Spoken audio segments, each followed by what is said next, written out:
Mr. Tycoon had some very exciting news for the engines.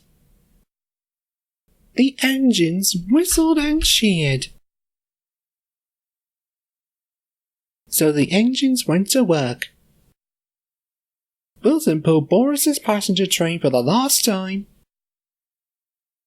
Barry took tiles to the school near Anderson Station. Steve took trucks full of stone to the docks.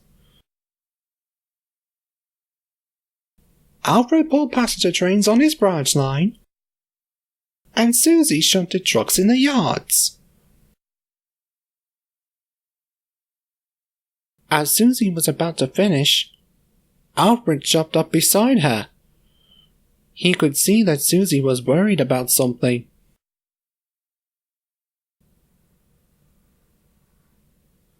But Susie was still worried. Evening came and all the engines were at the sheds waiting for Boris. Then they all heard a whistle. It was Boris. When he came to the sheds, there was a big welcome home party for him. Susie was very happy. The engines were happy that Susie was staying with them. Boris felt very happy to be home.